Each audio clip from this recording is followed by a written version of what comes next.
제가 말씀을 준비하는 중에 많은 것들을 좀 생각을 하게 되었습니다. 지난 주일에는 제가 여러분들에게 하나님께 가까이 나아갈 수 있는 그런 자격을 우리 모두가 얻게 되어져서 너무 감사하다고 말씀을 드렸죠. 그 하나님께 가까이 나아가게 된 그 이유가 그리스도 예수 안에서 그리스도의 피로 우리 모두가 가까이 나아가게 되어졌다고 그렇게 말씀드렸습니다. 좀 교리적으로 좀 딱딱한 분위기를 갖고 있는 그런 내용이지만은 그러나 그 내용을 가지고 우리가 좀 생각을 해보게 되어졌습니다. 오늘은 제가 여러분들하고 그 14절, 15절, 16절에 있는 이 말씀을 좀 중점적으로 살펴보려고 합니다. 이 14절, 15절, 16절은요, 여기에 교회의 비밀이 나타나고 있습니다. 참으로 놀라운 비밀이 지금 바울은 우리에게 알려주고 있는데 11절에서 13절까지의 그 내용의 말씀은 지난주에 우리가 좀 기억을 하면 되짚어보면은 이방인들은 외인이고 또한 하나님이 없는 세상에 소망 없는 그런 자들이었다라고 그렇게 바울은 이방인에 대해서 설명을 합니다. 물론 에베소 교회가 지금 현재 어떤 상황에 있는지에 대해서는 우리가 자주 이 말씀을 통해서 언급을 했었습니다. 분열과 갈등에 있었다고 했습니다. 하나 되지 못한 가운데 있었기 때문에 그들에게 있어서 참 많은 문제들이 있었다고 했었죠. 근데 세상 교회라면 당연히 그렇게 일어날 수밖에 없는 그런 일들이 지금 현재 당시 바울이 세웠던 이 에베소 교회 안에서 일어나고 있었던 일이었다고 말씀을 드렸습니다. 그런데 그런 갈등과 분열 속에 있는 그들을 향하여서 바울이 지금 편지를 전해서 이 편지의 내용들을 읽혀주는 그 가운데 이방인들에 대한 이야기를 했을 때 이방인들은 하나님이 없는 자들이다. 그리고 과거에 외인이었고 그리고 무엇보다도 세상에서는 소망이 없는 그런 사람이었다라고 그렇게 바울은 이 이방인에 대해서 분명하게 언급을 하고 있습니다.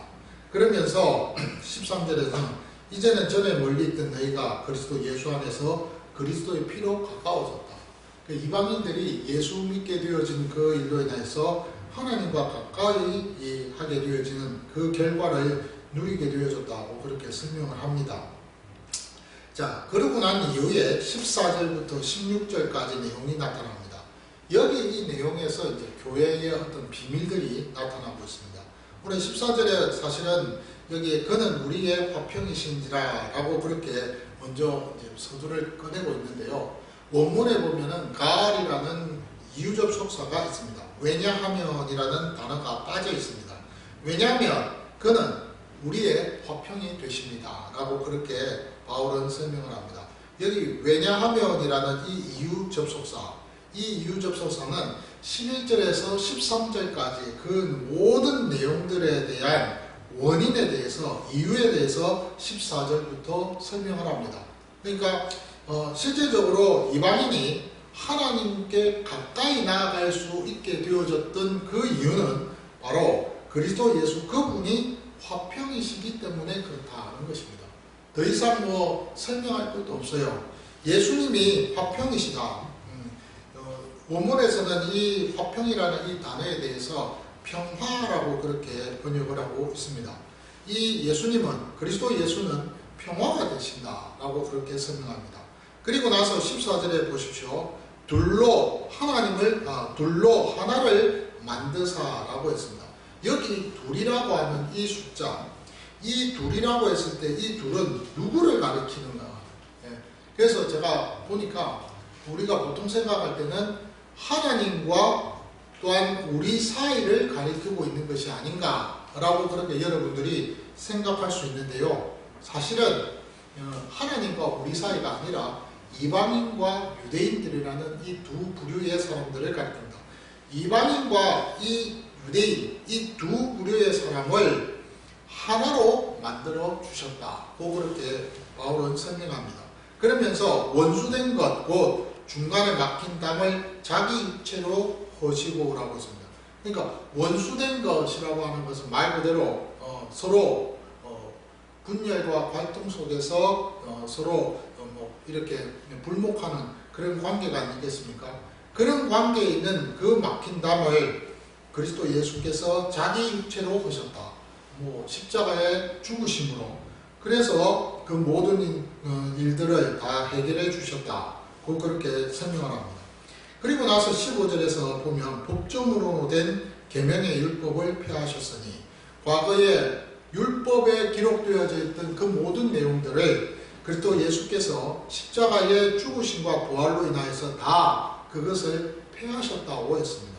근데 우리가 이제 여기에서 좀 오해를 하고 있는 것이 있습니다.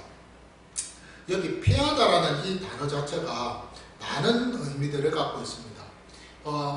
우리가 학적인 부분에 있어서 공부를 좀 하고 이렇게 하면은 이 부분에 대해서 연구를 하고 공부를 해서 이것이 어떻다 이런 표현들을 쓰게 되는데, 실질적으로 이 폐하다라는 이 표현 자체는 완전히 없애어서 다시 뭔가 새로운 것을 만들어내는 것, 그런 어떤 의미도 있겠지만은 이 자체가 또한 대상을 향해서 가르치는 그런 의미도 있다는 것입니다. 그렇기 때문에 계명의 율법을 폐했다라고 했을 때는 그 계명을 안 지켜도 된다라는 그런 의미가 아니라는 거예요.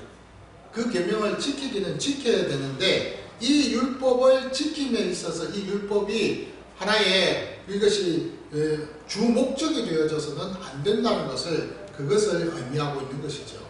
그래서 폐하였으니 이는 이 둘로 자기 안에서 한 세 사람을 지어 화평하게 하시고, 지금 여기 나오는 15절에 있는 이 구절이 사실은 엄청난 비밀이라는 겁니다.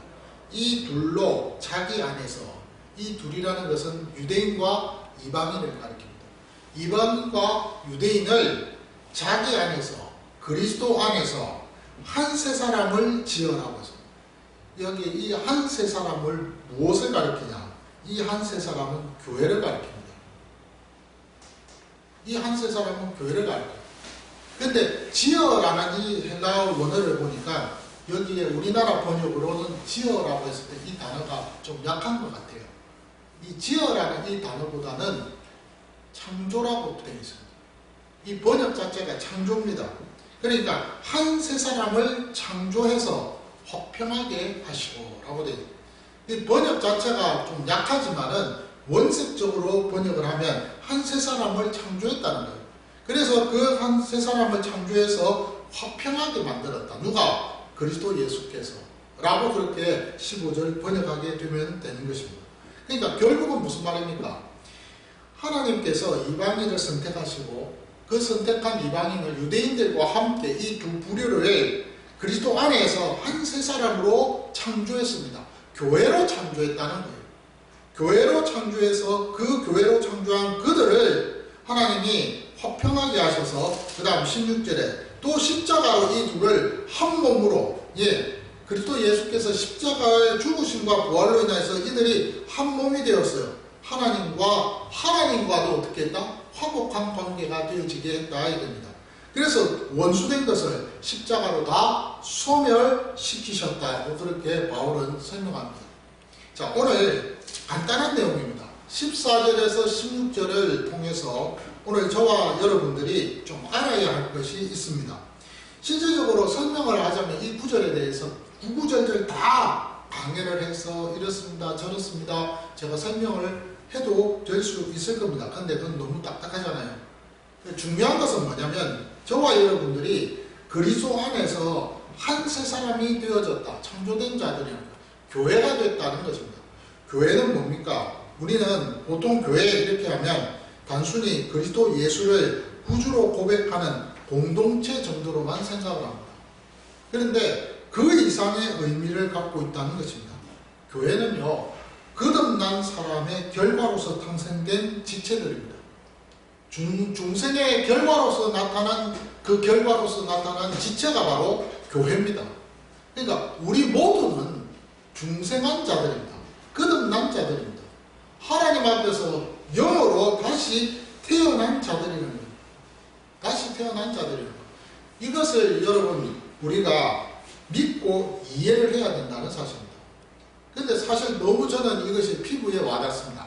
옛날에는 그냥 단순히 제가 여러분들 어떻게 설교를 하고 또 어떻게 말을 전했느냐면 여러분 중생 다시 태어나는 거예요 라고 했는데 맞아요. 그게 진짜 맞는 말이에요. 자 보세요. 우리는 죄로 인해서 영 죽었던 자들입니다. 그러면 죽은 상태예요. 지금 육체적으로는 살아있을지 몰라도 우리의 영은 영 죽었다 입니다.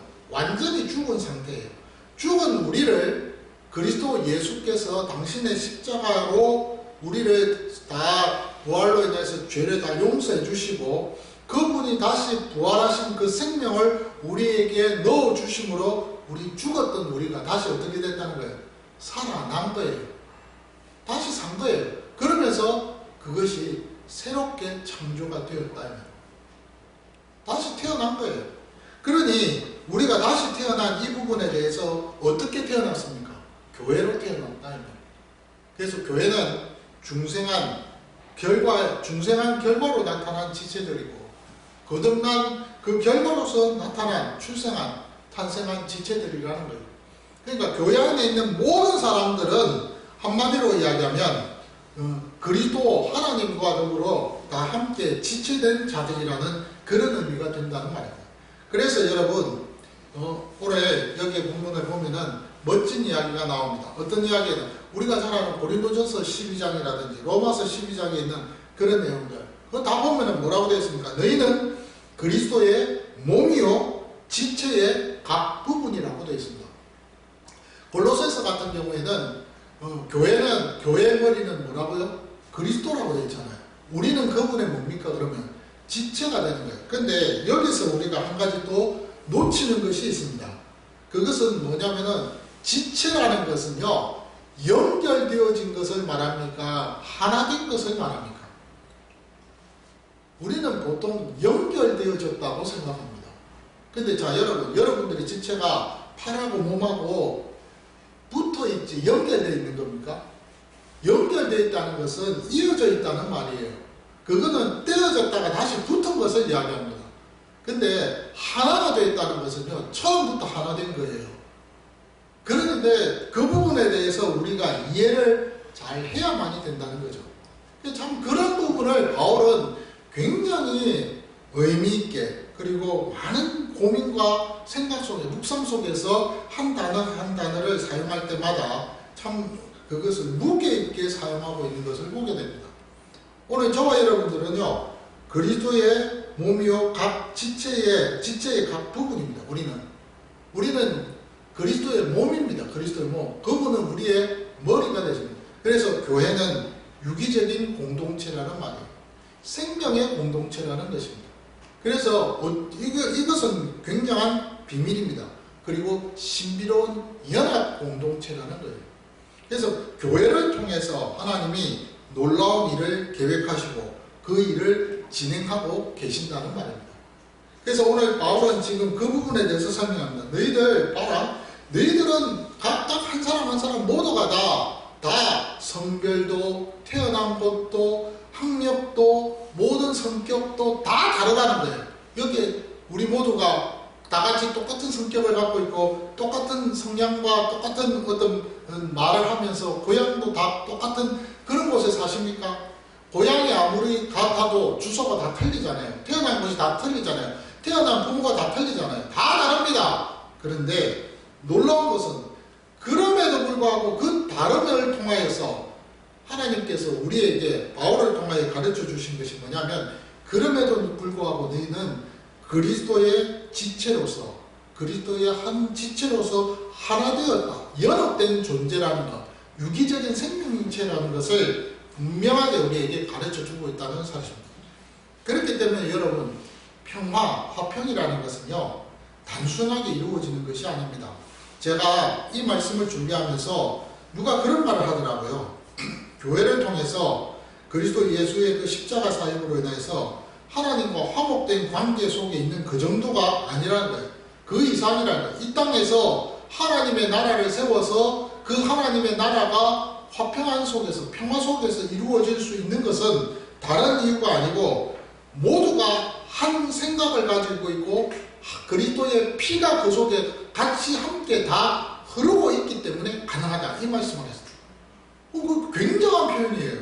자, 여러분, 단순히 교회는요, 이방인과 유대인들이 갈등하고 분열이 되어져 있는 것을 하나로 뭉쳐서 그냥 조화롭게, 화평하게, 평화롭게 잘 그 관계가 이루어지는 그 정도가 아니라는 거예요.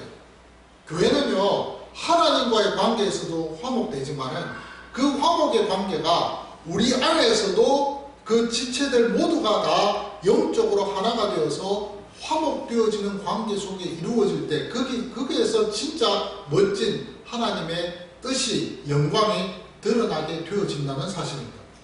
그래서 오늘 제가 이 말씀을 묵상을 하면서 제가 이런 생각을 해봤어요. 바울이 이야기했던 갈라디아 3장 28절에 너희는 유대인이나 헬라인이나 종이나 자유인이나 남자나 여자나 다 그리스도 예수 안에서 뭐라고요? 하나다. 다 하나래요. 그 얼마나 멋진 말입니까? 남자도 필요 없어요. 성별도 필요 없어요. 대학원, 박사 소용없어요. 그리스도 예수 안에서는 모두가 다 하나다. 똑같다 이 말입니다. 다 똑같다는 거예요. 뭘로? 지체로서. 그런데 그 속에서 그 지체로서 기능은 다른 거예요. 손의 기능이 다르고 팔의 기능이 다르고 다리의 기능은 달라도 그 속성에 있어서 그 성품은 똑같다는 거예요.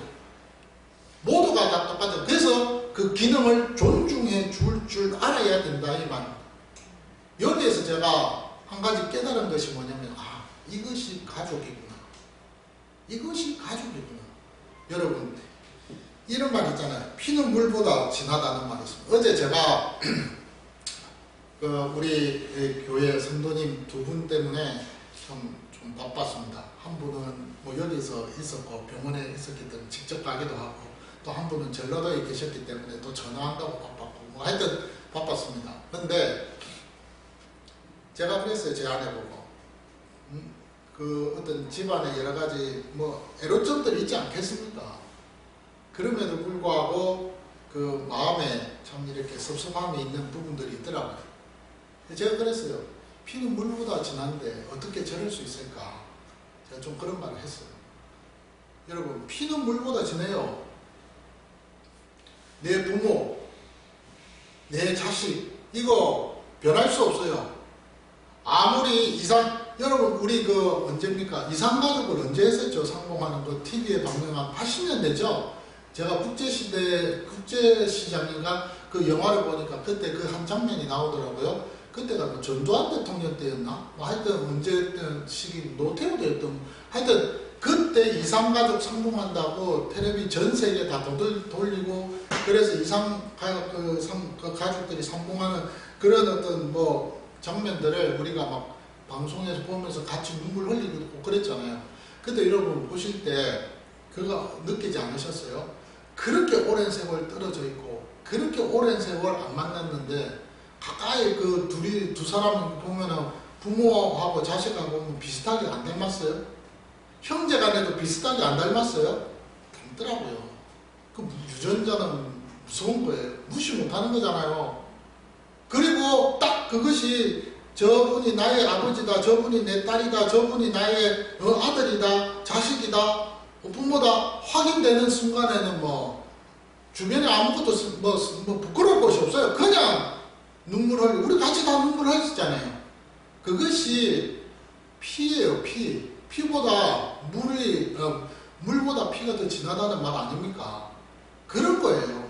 근데요 여러분 그런 가운데 있는 이 우리의 상황 속에서 바울은 지금 교회라는 이 비밀을 가르쳐 주면서 무슨 이야기를 하느냐면 봐라 그거보다도 더 진한 것이 그리스도의 피다 그래요. 그 피가 너희 속에 같이 흐른다는 거예요. 그러기에 그 피로 인하여서 너희는 하나가 되었고 그렇게 그 피로 하나가 되었기에 너희들은 가족이라는 거예요. 그렇기 때문에 너희들은 서로가 화목해질 수밖에 없다. 평화 속에서 평안함 속에서 살 수밖에 없다는 거예요. 가족들이 여러분 겉으로 볼 때는 좀 관계가 안 좋아서 막 이렇게 찢고 뽑고 싸우는 부분이 없잖아 있죠. 근데요 그거는 그 가족들이 찢고 뽑고 싸우는 것은 사소한 거예요. 근본적으로 딱 따지고 들어가 보면요 다 위하는 마음이에요. 애증이라는 말 있잖아요. 다 그 이유가 있지 않겠어요? 가족은 그런 거예요. 근데 가족이 아니면 그게 될 수가 없는 거예요. 저 사람이 내하고 가족이 아니고 남남인데 뭐 저 사람은 갈 대로 가. 할 때는 넘어가지만은 가족이면요 하나부터 열까지 안 챙겨줄 수 없고 관심 안 가질 수 없는 것이 가족입니다. 그것이 가족이에요. 그런데 그 가족에 대한 그 이미지를, 그 개념을 지금 바울은 우리에게 그리스도 안에서 그리스도의 피로 너희가 한 지체가 가족이라는 거예요. 몸으로서 그것을 비유하면서 너희는 가족이라고 그렇게 분명히 설명을 하고 있습니다. 이것이 영원한 연합의 비밀이 아니겠습니까?